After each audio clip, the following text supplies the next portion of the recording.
আসসালামু আলাইকুম। দেশ ও দেশের বাইরে যারা আমার এই ভিডিও দেখতেছেন তাদের সকলকে শুভেচ্ছা। গত ৫ জুন থেকে বাংলাদেশের প্রতিটি মানুষ, সেন্ট মার্টিন অঞ্চলের প্রতিটি মানুষ, সেন্ট মার্টিন, টেকনাফ, কক্সবাজার অঞ্চলের প্রতিটি মানুষ খুব আতঙ্কিত অবস্থায় আছে। আসলে কি এমন ঘটেছে যে বাংলাদেশের প্রতিটা মানুষকে এখন আতঙ্কে থাকতে হবে, আতঙ্কিত হতে হবে? এরকম কি আসলে কোনো কিছু ঘটেছে? আতঙ্কিত হওয়ার মতো কি আসলে কোনো কিছু ঘটেছে? হ্যাঁ, ঘটেছে। যদি আপনারা চোখ বুজে থাকেন, যদি আপনারা মনে করেন যে চোখ বন্ধ থাকলে প্রলয় বন্ধ হবে, তাহলে আপনারা ভুল ভাবতেছেন।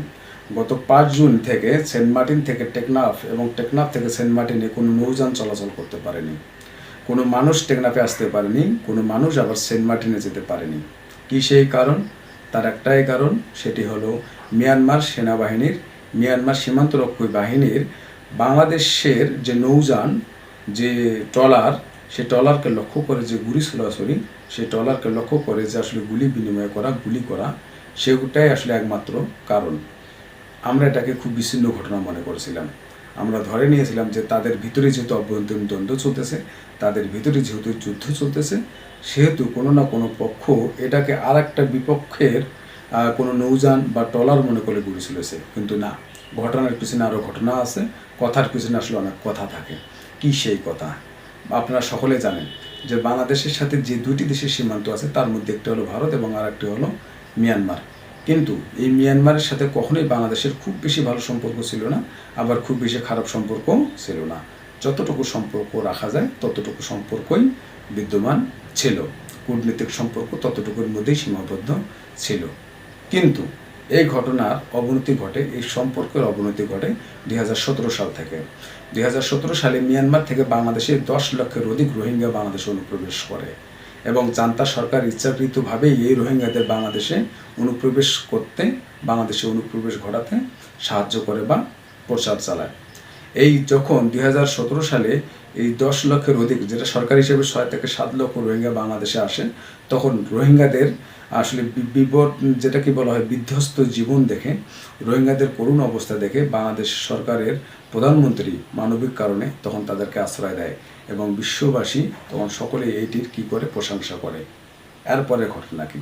এরপরে ঘটনা আমরা সকলেই জানি যে রোহিঙ্গাদেরকে যখন প্রত্যাবর্তনের কথা বলা হয়, প্রত্যাবর্তনের কথা বলা হয়, রোহিঙ্গাদেরকে যখন ফিরিয়ে নেওয়ার কথা বলা হয়, তখন মিয়ানমার বিভিন্ন আন্তর্জাতিক ফোরামে তাদের নিজেদের মধ্যে এমন একটা কথা প্রচার চালায় যে আসলে রোহিঙ্গারা প্রকৃতপক্ষে বাংলাদেশের অধিবাসী, তারা এতদিন থেকে অবৈধভাবে মিয়ানমারে ছিল।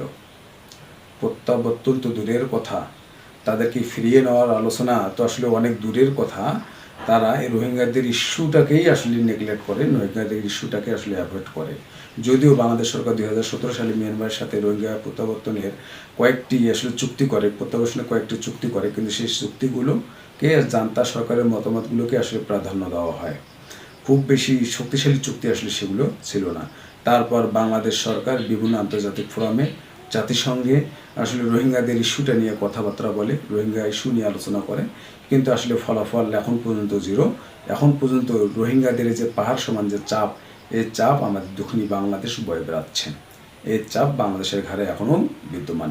রোহিঙ্গারা আর মিয়ানমারে ফিরে যেতে পারেনি। যাই হোক, সেটা আমাদের কথা না। এখন যে ঘটনা, সেটা হচ্ছে ৫ জুনের ঘটনা। গত ৫ জুনে সেন্ট মার্টিন থেকে, আপনার টেকনাফ থেকে কয়েকটি নৌযান সেন্ট মার্টিনের উদ্দেশ্যে যাত্রা করে।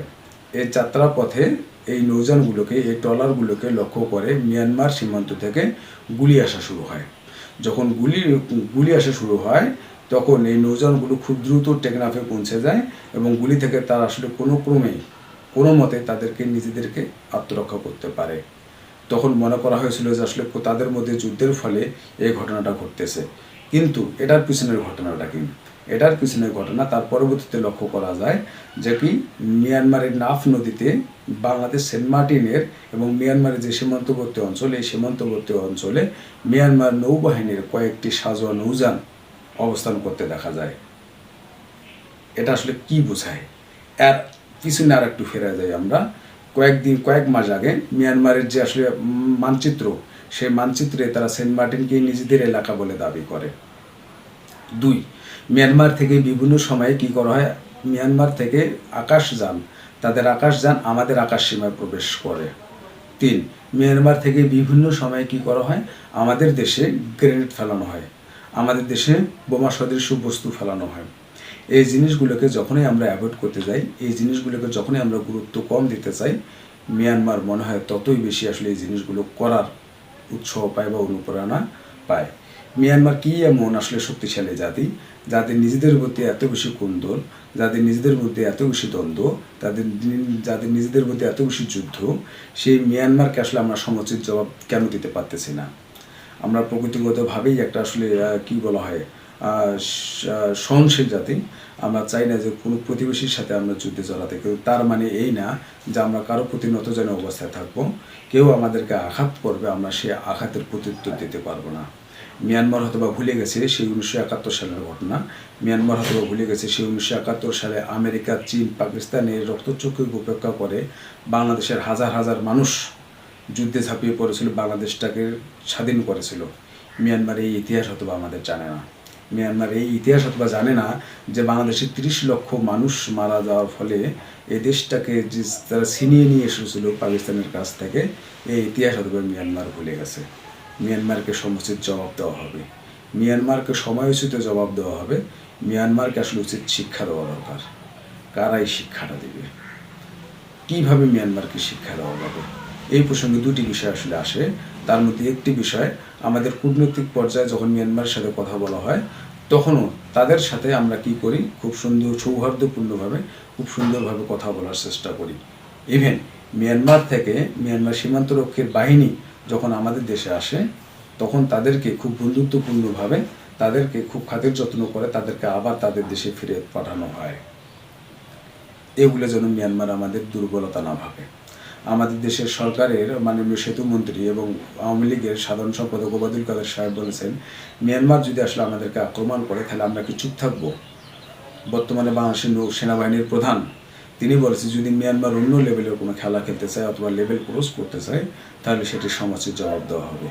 আসলে মিয়ানমারকে সমুচিত জবাব দেওয়া দরকার, মিয়ানমারকে উচিত শিক্ষা দেওয়া দরকার। মিয়ানমার এমন কোনো সুপার পাওয়ার না, মিয়ানমার সামরিক দিক থেকে এমন কোনো শক্তিশালী দেশ না যে আসলে তাদেরকে আমরা শিক্ষা দিতে পারবো না। ওরা জানে না যে বাংলাদেশের তরুণ, বাংলাদেশের যুবক যারা বাংলাদেশটাকে ওন করে, যারা বাংলাদেশটাকে বুকে ধারণ করে, তাদের যে আসলে কত বেশি মানবিক শক্তি, দেশটাকে ভালোবাসার যে শক্তি, তারা হয়তো সেটা ভুলে গেছে। এখন সময় এসেছে মিয়ানমারকে সমুচিত জবাব দেওয়ার। তবে তার আগে আর একটা কথা আছে, আমরা যারা সাধারণ বিশ্বাসী, আমরা যারা সাধারণভাবে দেশটাকে ভালোবাসি, আমাদেরকে সাইডে রেখে আর এক শ্রেণী আছে যারা বাংলাদেশটাকে ব্যবহার করে, যারা বাংলাদেশটাকে ভোগ করে, নিজের আখের গুছিয়েছে, নিজের লাভ করেছে। এই শ্রেণীটাকে এখন আসলে সেন্ট মার্টিনে পাঠিয়ে দেওয়া দরকার। কারা এই শ্রেণীটা? এই শ্রেণীটায় যারা ব্যাংকচোর, যারা সিন্ডিকেট ব্যবসায়ী, যারা মাদক কারবারি, যারা চোরাচালানের সাথে যুক্ত, যারা দেশের টাকা বিদেশে পাচার করে, এই সমস্ত যে লোক, যারা ঘুষখোর, যারা দুর্নীতিবাজ, তাদেরকে আসলে এখন সেন্ট মার্টিনে পাঠিয়ে দেওয়া দরকার। কেননা বাংলাদেশে জন্ম নেওয়ার পর থেকে যদি কেউ সবচেয়ে বেশি সুবিধা ভোগ করে, যদি কেউ নিজের সবচেয়ে বেশি আখের গোছায়, তাহলে তার হলো এই সমস্ত ব্যক্তিরা। আপনার এতদিন থেকে বাংলাদেশটাকে ভোগ করে, বাংলাদেশটাকে ব্যবহার করে, নিজের আখের গুছিয়েছেন, নিজের সম্পত্তি বাড়িয়েছেন। এখন আসলে সময় এসেছে আপনারা বাংলাদেশকে কিছু ফেরায় দেন, বাংলাদেশকে কিছু প্রতিদান দেন, বাংলাদেশটার জন্য কিছু করেন। তো যাই হোক, সবাই আসলে মিয়ানমারের সাথে কথা হবে, সময় আসলে মিয়ানমারকে তার প্রত্যুত্তর দেওয়া হবে, সময় আসলে মিয়ানমারকে আসলে তার সমুচিত জবাব দেওয়া হবে। ততদিন পর্যন্ত আপনারা যারা দেশবাসী আছেন তারা সকলেই একত্রিত থাকবেন, তারা সকলেই সংগঠিত থাকবেন, আপনারা সকলেই এক হয়ে সকল অপশক্তির বিরুদ্ধে লড়াই করবেন। এই প্রতিজ্ঞায় দেশটাকে ভালোবাসে, দেশটাকে বুকে ধারণ করে সকল অপশক্তির বিরুদ্ধে লড়াই করার মন মানসিকতা নিয়ে সকলে ভালো থাকবেন, সুস্থ থাকবেন। ধন্যবাদ সবাইকে।